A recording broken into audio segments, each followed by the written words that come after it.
दक्षिण भारत की एक शांत बहती नदी अब हजारों जीवन के भविष्य पर सवाल बनकर खड़ी हो गई है। जंगलों की ओट में बसे छोटे छोटे गांवों में जहां पीढ़ियों से आदिवासी समुदाय अपनी सांस्कृतिक जड़ों के साथ जी रहे हैं, वहां एक अघोषित संकट गहराता जा रहा है।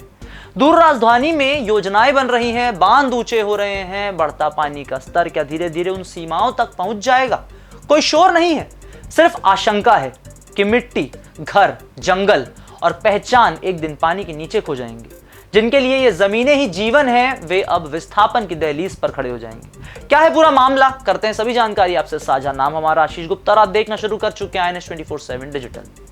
पोलावरम मल्टीपर्पज इरिगेशन प्रोजेक्ट को लेकर बढ़ते अंतरराज्यीय तनावों के बीच अब केंद्र सरकार ने बड़ी पहल की है। प्रधानमंत्री नरेंद्र मोदी 28 मई को इस राष्ट्रीय परियोजना पर एक उच्च स्तरीय बैठक की अध्यक्षता करेंगे, जिसमें ओडिशा, तेलंगाना और आंध्र प्रदेश के मुख्यमंत्री शामिल होंगे। प्रधानमंत्री खुद इस मुद्दे पर चारों राज्यों के मुख्यमंत्रियों से सीधे संवाद करेंगे। बैठक में भूमि डुबान, आदिवासी विस्थापन और पुनर्वास जैसे संवेदनशील विषयों पर चर्चा होगी, जो लंबे समय से राज्यों के बीच विवाद का कारण बने हुए हैं। सूत्रों के अनुसार बैठक में केंद्रीय जल शक्ति मंत्रालय, केंद्रीय जल आयोग, पोलावरम परियोजना प्राधिकरण के साथ साथ सभी राज्यों के जल संसाधन मंत्री और वरिष्ठ अधिकारी भी उपस्थित रहेंगे।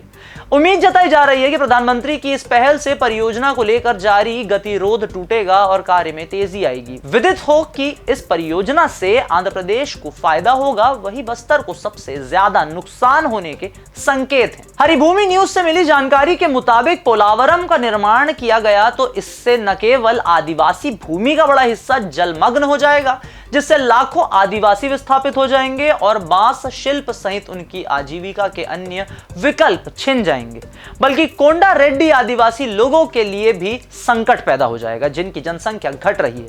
देश के राष्ट्रीय धरोहर पोलावरम बांध परियोजना से आंध्र प्रदेश को जहां लाभ ही लाभ है, वहीं इस परियोजना के छत्तीसगढ़ के सुकमा जिले के कोंटा तहसील को सर्वाधिक नुकसान होने के संकेत हैं। पूर्व सीएम भूपेश बघेल के निर्देश पर जल संसाधन विभाग की एक टीम बनाई गई थी। टीम सुकमा जाकर आंध्र प्रदेश में बन रहे पोलावरम बांध से छत्तीसगढ़ के वनांचल और ग्रामीण इलाकों में होने वाले नुकसान का जायजा लिया था। पोलावरम प्रोजेक्ट को लेकर ओडिशा में विरोध के सुर उठ चुके हैं। दरअसल पोलावरम बांध परियोजना के चलते छत्तीसगढ़ और ओडिशा के कुछ गांव डुबान क्षेत्र में आ रहे हैं।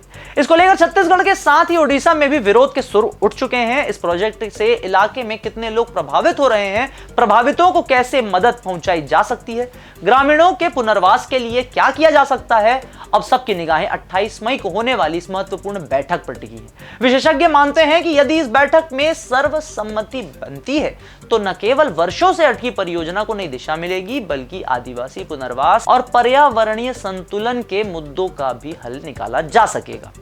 अब एक नजर डालते हैं क्या है पोलावरम प्रोजेक्ट।